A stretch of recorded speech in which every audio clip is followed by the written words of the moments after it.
నమస్తే, నేను మీ Ashok Kumar. Welcome to our channel. ఇవాళ మనతో పాటు చీఫ్ గెస్ట్గా శాప్ చైర్మన్ రవినాయుడు గారు అయితే ఉన్నారు. ఆయన అడిగి ఆంధ్రప్రదేశ్లో జరుగుతున్న డిఎస్సి ఎగ్జామ్, దానికి అనుసంధానంగా ఉన్నటువంటి స్పోర్ట్స్ కోటా ఏదైతే ఉందో దాని గురించి పూర్తి స్థాయిలో డౌట్లన్నీ నివృత్తి చేసేటువంటి ప్రయత్నం చేద్దాం. నమస్తే అన్న. నమస్తే అన్న, మీరు ఎంత కష్టపడినారో అన్ని రకాలు చూసాం. టీడీపీలో యువగలం కావచ్చు, ప్రతి ఒక్కటి కూడా. అయితే ఇవాళ ఆంధ్రప్రదేశ్ మొత్తం సెంట్రిక్గా నారా లోకేష్ గారు, అదేవిధంగా శాప్ కావచ్చు, శాప్ చైర్మన్గా మీరు కానీ పూర్తి స్థాయిలో ఆరోపణలు ఎదుర్కొంటారు. నేను ఏమడుగుతున్నానంటే, గతంలో ఆడుదాం ఆంధ్ర అనేటువంటి ఏదైతే వాళ్ళు ప్రోగ్రామ్ కావచ్చు, ఆ స్కీమ్ కానీ తీసుకొచ్చారో అందులో వాళ్ళు 3 సంఖ్యలు అంటే 100 కోట్ల పైన ఆర్జించారు అనేటువంటి ఆరోపణ ఉన్నది. వాళ్ళు 100 కొట్టారు కదా, నేను 10 సంఖ్యల్లో అయినా కోట్లు కొట్టలేనా అనేది మీ ఉద్దేశం అని చెప్పి నేను అంటున్నాను. దానికి మీరేమంటారు? నేను ఒకటే అడుగుతున్నాను. బట్టగాల్చి మొహానేశారు, ఆధారాలు లేని ఆరోపణలు చేశారు, 16,000 పోస్టుల మీద నిందేశారు. అక్కడ అన్ని క్లారిఫై చేస్తుంటే స్పోర్ట్స్ మీద వచ్చారు. స్పోర్ట్స్ నుంచి మళ్ళీ డిఎస్సికి వచ్చారు. ఓకే, ఇటు తిప్పారు, అటు తిప్పారు, అటు నుంచి ఇటు తిప్పారు, స్పోర్ట్స్ అంటే ఒక ఎమోషన్, ఈజీగా కనెక్ట్ అవుతుంది కాబట్టి స్పోర్ట్స్ మీద రాయేశారు. దాంట్లో ఎవడో అధికారి మీద వేసాడు అనుకో, అదేదో అధికారి అయిపోతుంది. రవినాయుడు మీద వేసాడు అనుకో, డైరెక్ట్ పార్టీ తగులుతుంది, లోకేష్ గారికి తగులుతుంది, ముఖ్యమంత్రి గారికి తగులుతుంది. రవినాయుడు అనే వ్యక్తి యాక్టివ్గా ఉన్నాడు, బలంగా వినిపిస్తూ ఉంది గొంతుగా, కింద లెవెల్ నుంచి వచ్చాడు, కష్టపడుతున్నాడు. పార్టీ అంటే ప్రాణం, ఎట్టాటోడి మీద కొట్టామంటే ఈజీగా. నేను అడుగుతున్నా, ఆడుదాం ఆంధ్రలో ఆధారాలు ఉన్నాయి. నేను చెప్పింది కాదు. ఇదిగో ఇరిగిపోయిన బ్యాట్లు, చిరిగిపోయిన టీషర్ట్లు, మాకెవడికి డబ్బు లేదు, మాకు ఇది చేయలేదని నేను చెప్పింది కాదు. ఆడ మ్యాచ్ స్టార్ట్ అవ్వకముందే జరిగింది అది. ఏది మ్యాచ్ ప్రారంభించక ముందే జరిగిపోయింది అది. డిఎస్సి ఎప్పుడండి పెట్టింది? డిఎస్సి జరిగి ఎన్ని రోజులు అయిందండి? ఎప్పుడు జరిగిందా? ఇదే సందర్భంలో ఇదే టైంకి నోటిఫికేషన్ వచ్చింది, ముందు సంవత్సరం 25లో. అవును, ఉద్యోగాల ప్రక్రియ అయిపోయింది. వాళ్ళేమో ఉద్యోగాల్లో పోయినారు, వాళ్ళేమో పిల్లల్ని బాగా ట్రైన్ చేస్తున్నారు. ఇప్పుడు వచ్చిందంట ఆరోపణ. మరి గాడిదలు కాస్తున్నారా, ఏం పీకతున్నారని అడిగాను నేను అడుగుతున్నాను. నేను సూటిగా అడుగుతున్నాను, ఏమండి తప్పు జరిగింది అంటున్నారు. తప్పు ఎప్పుడు జరుగుతుంది అని అడుగుతున్నా. అప్పుడు నిజంగా ఇక్కడ తప్పు జరిగింది, ఈ అభ్యర్థికి అన్యాయం జరిగింది, ఏ అభ్యర్థి అయినా రోడ్డు మీదకి వచ్చాడా, మాట్లాడా, వదులుకుంటాడా? నేను ఇంకోటి బాగా ఆలోచించండి. ఇదేం చిన్న ఉద్యోగం కాదు ఇది. అవునండి, ఇదేం చిన్న ఉద్యోగం కాదు. నిజంగా అర్హత ఉండి అన్యాయం చేస్తే ఒప్పుకుంటాడా, వదిలిపెడతాడా, జుట్టు పట్టుకొని బాధడా? ఖచ్చితంగా ప్రాణం కూడా తీసుకునే పరిస్థితుల్లో వస్తాయి. ఎమోషన్ అది. 2 గ్రీవెన్స్ నడిపారు. ఓకే, 2 గ్రీవెన్స్ నడిపారు. ఒక ప్లేయర్ ఇంకో ప్లేయర్ మీద కూడా ఫిర్యాదు చేసుకోవచ్చు, అంత వెసులుబాటు ఇచ్చారు. ఆన్లైన్లో జరిగింది. ఇదేం చేతికి తీసుకొని చేతికి ఇలా మొత్తం ట్రాన్స్పరెన్సీగా ఆన్లైన్లో విధానంలో 3 లెవెల్, లో level, middle level, state level, 4 IAS ఆఫీసర్లు, ఎడ్యుకేషన్ అండ్ స్పోర్ట్స్, కింద డిఎస్డిఓలు, ఆథరైజేషన్ అధికారులు, అన్ని లెవెల్లో పనిచేశారు. దాదాపు 100-150 మంది పనిచేశారు. ఓకే, ఒకవేళ దీంట్లో ఏదైతే ఆరోపణలు వస్తున్నాయో మీ ఇన్వాల్వ్మెంట్ ఉండాలి అంటే ఈ ఐఏఎస్ అధికారులు ప్రతి అధికారికి సంబంధం ఉన్నట్లే లాజికల్గా. నేను అంటున్నాను, అది ఆరోపణ మాత్రమే, ఆధారాలు లేదు. సమర్థవంతంగా మా అధికార యంత్రాంగం పనిచేసింది. ఈరోజు పబ్లిక్ డొమైన్లో పెట్టారు. తప్పు చేస్తుంటే పబ్లిక్ డొమైన్లో ఎట్టుంటుంది? నేను అడుగుతున్నాను. తప్పు చేయడానికి కప్పిపుచ్చుకుంటానని ప్రయత్నం చేస్తాడు కానీ, ఎందుకో చూసుకో, ఎందుకంటే లిస్టు చదువుకో, ఎవరికి ఇచ్చామో తెలుసుకో. అసలు ఈ శాప్ అథారిటీకి ఈ యొక్క క్రీడల పైన సర్టిఫికేట్స్ జారీ చేసేటువంటి అధికారం ఉందా? అదే ఆ పాయింటే అందరూ తెలుసుకోవాలి. ఆంధ్రప్రదేశ్ స్పోర్ట్స్ అథారిటీకి సర్టిఫికెట్లు ప్రింట్ చేయదు, డిస్ట్రిబ్యూట్ చేయదు. అన్న, ట్రూలీ ఫ్రమ్ ద పబ్లిక్ కూడా ఇదే థాట్, డౌట్, బాధాకరమైన విషయం ఇది. అడుగుతాను, లేనప్పుడు శాప్ అనే దానికి అథారిటీ ఎందుకు? అంతమంది బోర్డు మెంబర్స్ కావచ్చు, అంతమంది ఇన్వాల్వ్మెంట్ ఎందుకు? ఉపయోగం లేదు కదా. సర్టిఫికెట్ కూడా జారీ చేసేంత లెవెల్ శాప్కి లేనప్పుడు మీరు అందరికీ ఇది ఏ విధంగా ఉపయోగపడుతుంది? ఆంధ్రప్రదేశ్ ద్వారా అందరికీ ఒక క్లారిటీ ఇవ్వాలి. Any sports authority including minister of sports authority, central గవర్నమెంట్లో అథారిటీ, అక్కడ కూడా అసోసియేషన్స్ స్టేట్ లెవెల్ అయితే వాళ్ళకి మళ్ళీ డిస్ట్రిక్ట్ లెవెల్ అసోసియేషన్స్ ఉంటాయి. అది నేషనల్ అయితే ఫెడరేషన్స్ ఉంటాయి. Indian Olympic association, state Olympic association, ఈ ఒలింపిక్ అసోసియేషన్ సపరేట్. ఓకే, వీళ్ళు ఆడతారు, ఆడిచ్చే ప్రక్రియ క్రీడాకారులను చేస్తారు. స్పోర్ట్స్ అథారిటీ ఏం చేస్తుందంటే వాళ్ళకి కావాల్సిన ఇన్ఫ్రాస్ట్రక్చర్ బిల్డ్ చేయడం, ఓకే ఏదైతే అసోసియేషన్స్ కావాల్సిన ఏదైతే గేమ్స్ నిర్వహించుకునే విధంగా వెసులుబాటు కల్పించే విధంగా ఆర్థిక సహాయం అందించడం, ప్రభుత్వం అండగా ఉంటుందని చెప్పడం, పాలసీలు మేకింగ్ చేయడం, ఓకే ఈ ప్లేయరు బాగా ఆడాడు ఇతనికి మనం ఉద్యోగం ఇచ్చే అధికారం, ఓకే లేకపోతే అతనికి ఏదైనా ఇంటి స్థలమో లేదన్నా అకాడమీ పెట్టుకుంటారంటే స్థలం, అంటే మీ తరపున అధికారం అయితే ఉంటుంది, ఇంటి స్థలం ఎన్ని ఇచ్చే అంత అధికారం. ప్రభుత్వం పాలసీ.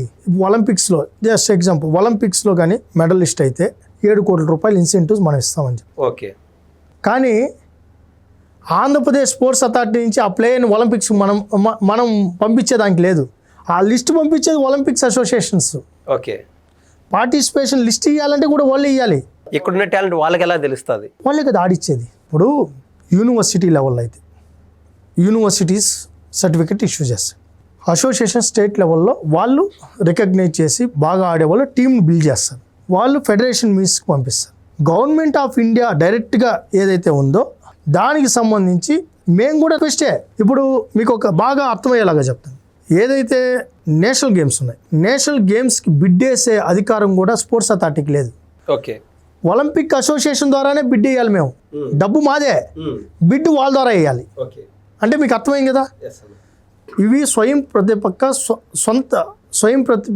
సంస్థలు, అసోసియేషన్స్, ఫెడరేషన్. వాళ్ళు తప్పు చేస్తే చర్యలు తీసుకునే అధికారం ఉంది, కానీ వాళ్ళ మీద అజమాయిషీ చేసే అధికారం స్పోర్ట్స్ అథారిటీకి లేదు. అన్న ఇక్కడ పర్టికులర్గా అటు డిఎస్సి ఎగ్జామ్లో ఈ స్పోర్ట్స్ అథారిటీ ఇన్వాల్వ్మెంట్ ఉంది అని చెప్తున్నారు. అసలు అంటే చేస్తున్న ఆరోపణ ఏంది? ఎన్నిసార్లు ఆలోచన చేసా అక్కడ మీ ఇన్వాల్వ్మెంట్ ఎక్కడ నాకైతే కనపడట్లేదు. అంటే మీరు చెప్తున్నారు సర్టిఫికెట్లు జారీ చేసే అంత కూడా మా కాడ లేదబ్బా అని చెప్తున్నారు. వాళ్ళు ఏమంటున్నారు? దానికి రిప్లై ఏంది మీది? ఫస్ట్ సంవత్సరం తర్వాత ఆరోపణ చేయాలని మొదలుపెట్టారు. ఏమని ఆరోపణ చేశారు? ఫస్ట్ మీరు బాగా చూడండి. సర్టిఫికెట్లు లేకుండానే ఉద్యోగాలు ఇచ్చేసారు అన్నారు. అయ్యా మీరు ఆన్లైన్లో చూసుకోవచ్చు ఎవరికి ఇచ్చారో ఏమంటే. మళ్ళీ ఫేక్ సర్టిఫికెట్లు అన్నారు. అసలు సర్టిఫికెట్లు ఇచ్చే అథారిటీ మాకు లేదంటేనే లేదు అది బ్రిడ్జ్ గేమో అది పేకాట. ఫస్ట్ పేకాట అన్నారు. అది పేకాట కాదు, బ్రిడ్జ్ గేము. అది ఆంధ్రప్రదేశ్ స్పోర్ట్స్ అథారిటీనో లేకపోతే ఇక్కడ ఉన్న ప్రభుత్వం నిర్ణయం తీసుకోదు. Ministry of sports authority, central కేంద్ర ప్రభుత్వం, ప్లస్ అదేవిధంగా ఒలింపిక్స్ అసోసియేషన్, ఏషియన్ గేమ్స్లో పార్టిసిపేషన్ అని చెప్తానే అది ముందే చెప్పాలి కదా అన్నారు. అసలు లిస్టే లేదన్నారు.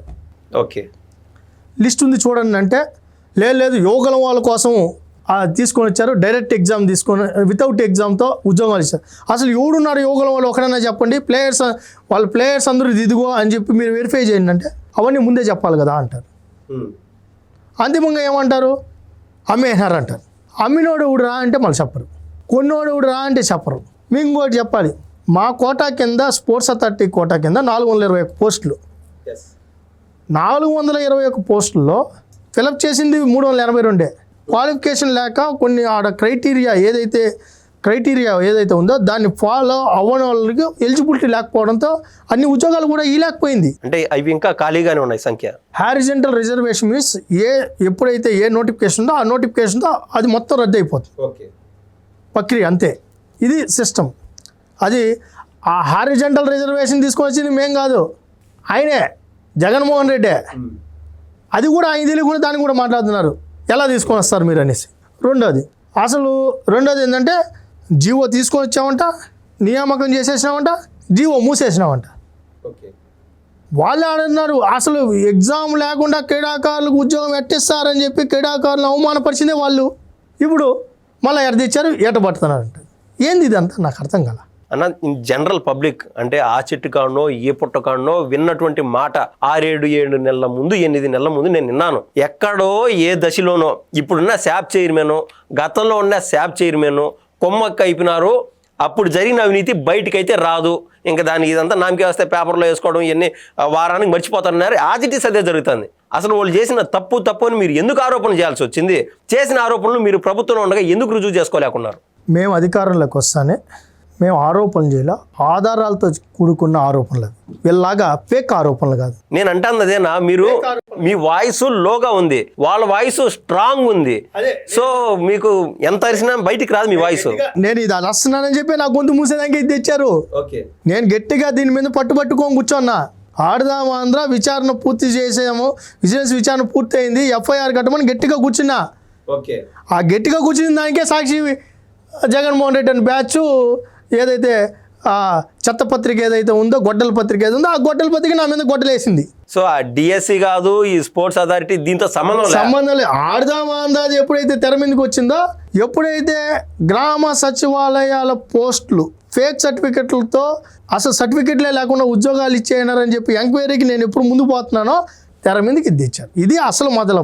నిజంగానే అసలు అంటే ఆ పరిస్థితులు ఊహించుకున్నా కూడా దారుణాతి దారుణం. మీ ఇందాక ఏదైతే ఈ యోగలం అనేటువంటి మాట తీసుకొచ్చారో ఆడున్న వాళ్ళకి ఉద్యోగాలు ఇచ్చారు. అదే మాదిరి అప్పట్లో వాళ్ళకి సంబంధించిన కార్యకర్తలకు నామకే వస్తే 11-15 పేర్లు రాసేయడము, వాళ్ళకంతో ఇంతో చిల్లర ఇచ్చేయడము, దాని కాస్త వాళ్ళు జోబిలో వేసుకున్నటువంటి దాఖలాలు స్పష్టంగా అందరికీ తెలుసు.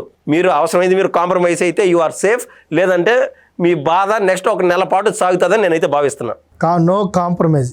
జగన్మోహన్ రెడ్డితో ఆ పేపర్తో మేము కాంప్రమైజ్ అవుతామా? నిజమైన తెలుగుదేశం కార్యకర్తలం వదిలిపెట్టే ప్రసక్తే లేదు. నా రక్తంలో పసుపు ఉంది. ఓకే, నా రక్తం పసుపుమయం. ఇది నారా లోకేష్ గారు ఇచ్చిన జీవితం, వదిలిపెట్టే ప్రసక్తే లేదు. మా పెద్ద ఆయన కొద్దిగా సాఫ్ట్ కానీ చిన్న ఆయన వదిలిపెట్టాడు. అయితే రాజకీయాలు ఎన్నన్నా పక్కన పెట్టండి, ఇక్కడ బాధేసే విషయం ఒకటి ఉంది. ఎంత బాధేస్తుందంటే ఉద్యోగం వచ్చిన వాళ్ళు 16,000 మంది కన్నీటి పర్యంతం అవుతున్నారు. వాళ్ళు మొన్న మాట్లాడుతూ, సార్ డబ్బులు తీసుకొని ఉద్యోగం అని చెప్తున్నారు, మేము ఎవరికి ఇచ్చాం సార్? కష్టపడి ఉద్యోగం తీసుకున్నాం. గ్రౌండ్లో 10 సంవత్సరాలు కష్టపడి ఆ సర్టిఫికెట్ వస్తే ఆ సర్టిఫికెట్తో ఉద్యోగం వచ్చింది. ఒక పక్క ఎడ్యుకేషను, ఒక పక్క స్పోర్ట్స్ ఉంటే ఈ సర్టిఫికెట్తో ఉద్యోగం వచ్చింది. ఇంకా మేము పిల్లల దగ్గరికి వెళ్ళి మేము ఏం మొహం చూపిస్తాం సార్? వీళ్ళేమో డబ్బులు తీసుకొని టీచర్లుగా మీరు వచ్చారు అని కానీ వాళ్ళు కానీ మా మొహం వాళ్ళు అలా మొహం పెట్టి చూస్తే మేము తల ఎక్కడ పెట్టుకోవాలి? మేము ఈ జీవితం ఏంటి సార్ అని కన్నీటి పర్యంతం అవుతున్నారు, బాధపడుతున్నారు. వాళ్ళ బాధ వర్ణనారహితం. ఎందుకంటే వేరే ఉద్యోగాలు వేరే. టీచర్ అనే వ్యక్తి సమాజ స్థాపనకు లేకపోతే భావితరాల భవిష్యత్తుకు తీర్చిదిద్దే దాంట్లో టీచర్ పాత్ర కీలకం. ఎందుకంటే నేటి బాలలే రేపటి పౌరులు. అలాంటి తీర్చిదిద్దే గురువుల జీవితాల మీద బురద జల్లేశారు, అవినీతి ఆరోపణ చేసేసారు. వాళ్ళు ఆ బిడ్డలకి ఏ విధంగా నిజాయితీగా మాట్లాడినా వాళ్ళకి నిజాయితీ అనిపిస్తుందా? మేము పాఠాలు నిజాయితీగా చెప్పాలంటే వాళ్ళకి మంచి బుద్ధులు నేర్పించే టైంలో వాళ్ళు ఏ అభిప్రాయంతో మమ్మల్ని చూస్తారనే బాధ వాళ్ళు వ్యక్తపరిచినప్పుడు నిజంగానే నాకు కళ్ళల్లో నీళ్ళు వస్తున్నాయి. అంటే అధికారం కోసమో, పార్టీ బతకడం కోసమో, 4 పేపర్లు అమ్ముడు పోవడం కోసమో, 4 మెతుకులు జగన్మోహన్ రెడ్డి వేసే మెతుకులు కక్కుతిపడి ఆ జర్నలిస్టులు ఎవరైతే ఉన్నారో ఇలాంటి రాతలు రాస్తే వీళ్ళకి ఎవరు సమాధానం చెప్తారు? ఏంటిది? ఎస్ అన్న, ఏది ఏమైనా ఇంకొక విషయం అన్న, నేను వస్తే 16,000 మందిని తీసేస్తాను అన్నాడు. జగన్మోహన్ రెడ్డి అధికారంలోకి వస్తేనే కమిషన్ వేస్తాడంట, 16,000 మంది తీసేస్తాడంట. ఏంది ఇది? అర్థం కాల. ఉద్యోగం వాళ్ళు అయితే వాళ్ళు ఇలా ఒక్క డిఎస్సి పెట్టలా, ఒక్క టీచర్ పోస్ట్ భర్తీ చేయాల. ఈరోజు నిజాయితీగా సప్పో చేసి కష్టపడి ఒక పూట తిని కోచింగ్ సెంటర్ల కాడ మగ్గి వాళ్ళు ఉద్యోగాలు సంపాదిస్తే, గ్రౌండ్లో కష్టపడి మెడల్ తీసుకొని వచ్చి ఆ మెడల్ సంపాదిస్తే వాళ్ళ గొంతు కోసేస్తాను నేను వస్తే అంటే ఏమనాలి వీళ్ళని? 16,000 మంది టీచర్స్ మీరు అర్థం చేసుకోండి. ఆయన వస్తే మిమ్మల్ని తీసేస్తాను అంటున్నాడు. మరి ఆయన రావాలా వద్దా అనేది కూడా మీరు నిర్ణయం తీసుకోండి. ఒక గోల్డ్ మెడల్ అక్కడికి వెళ్ళి ఇప్పుడు ఇన్ని మాట్లాడుతున్నారు కదా మీరు, మరి మొన్న గోల్డ్ మెడలిస్ట్ పోయాడు, అతనికి ఉద్యోగం ఎందుకు ఇవ్వలేదని కూడా మీరు అడగచ్చు. అవును, ఎగ్జాక్ట్లీ అడగచ్చు. ఎవరైతే ఆ మెడలిస్ట్ ఉన్నాడో అతను అప్లై చేసింది ఆ మెడల్ బేస్తో అప్లై చేయాలి ఉద్యోగం. ఇప్పుడు నువ్వు బీటెక్ చదివావు, నేను బీటెక్ చదివానని చెప్పి బీటెక్ సర్టిఫికెట్తో నువ్వు అప్లై చేయాలి. నువ్వేం చేసావు? ఇంటర్మీడియట్ సర్టిఫికెట్ అప్లై చేసావు. నువ్వు ఇంటర్మీడియట్ సర్టిఫికెట్ అప్లై చేసి నాకు అర్హత సాధించలేదంటే ఎలా అవుతుంది? నువ్వు బీటెక్ చదివినావు అని చెప్పి ఎవరన్నా ఊహించగలుగుతారా? నువ్వు నేషనల్ గేమ్ గోల్డ్ మెడలిస్ట్. ఏంటంటే జీవోలను మనం ఇచ్చిన నోటిఫికేషన్లో క్లియర్గా మెన్షన్ చేయబడింది. నేను కూడా అడిగే అధికారులను ఏందమ్మా ఇది ఏందనేసి అడిగితే, సార్ అతను ఏదైతే ఆన్లైన్లో అప్లై చేసుకున్న హైయెస్ట్ అచీవ్మెంట్ మెడల్ ఏదైతే ఉందో national championship sir. National championship అనేది నేషనల్ గేమ్స్ తర్వాత ప్రియారిటీ సార్. కాబట్టి నేషనల్ గేమ్స్లో వచ్చిన వాళ్ళు ఉండగా నేషనల్ ఛాంపియన్షిప్కు అతనికి రాదు కదా సార్. మన ఏదైతే జీవోలు ఉన్నాయో ఫస్ట్ ఏంది గోల్డ్ సిల్వరు ఏదైతే బ్రాంజు సిల్వర్ ఏదైతే ఉన్నాయో bronze silver medal plus participation తర్వాత ఇతనికి వస్తాయి. ఆల్రెడీ ఇది చట్టం చేసింది, ఇది నేను చేసిన చట్టం కూడా కాదు, ఈ గవర్నమెంట్లో లేదు. ఈ ప్రయారిటీలు గత ప్రభుత్వంలో కూడా అదే ప్రయారిటీలు ఉన్నాయి. మరి ఆయన మళ్ళీ అంటారు మీరు పార్టిసిపేషన్కి ఇచ్చేసినారు అని కూడా మీరు అంటారు. అయ్యా ఆ పార్టిసిపేషన్ అనే ఓడి పెట్టింది కూడా మీరే. మేము శుద్ధపూసలు అని చెప్పుకుంటున్నారు. ఇప్పుడు అన్ని చట్టం ఇప్పుడు మనం మర్చిపోయిన అక్కడున్న ఆన్లైన్లో ఉన్న జీవోలు మర్చిపోవుగా, పేపర్ అక్కడే ఉందిగా. ఈ గవర్నమెంట్లో ఏం చట్టం చేసాం, ఆ గవర్నమెంట్లో ఏం చట్టం చేసాం అది అక్కడే ఉంది, పబ్లిక్ డొమైన్లో ఉంది. మనం ఏది చెప్పినా నమ్మేస్తారు అన్నిటి మాట్లాడుతున్నారు. విచారకరం, బాధాకరం. ఇలాంటి ఆరోపణలు నా కళ్ళ కూడా ఊహించలే. ఏది ఏమైనా మీరు నిజాయితీగా ఉన్నా కూడా పులి మీద స్వారీ చేస్తున్నారు ఇవాళ. నేనైతే అంటే వైసీపీ గురించి తెలుసు కాబట్టి నేను స్పష్టంగా ఆ మాట అయితే చెప్పగలుగుతున్నాను. నెక్స్ట్ 15 రోజుల నెల ఈ ఆరోపణల్లో జనాలకు నిజాలు తెలిసే వరకు మీ గొంతు గట్టిగానే ఉండాలా. నీలాంటి వాళ్ళకు మాలాంటి వాళ్ళు తోడుంటారని చెప్పి నేనైతే స్పష్టంగా చెప్తున్నా. ధన్యవాదాలన్నా. Thank you so much.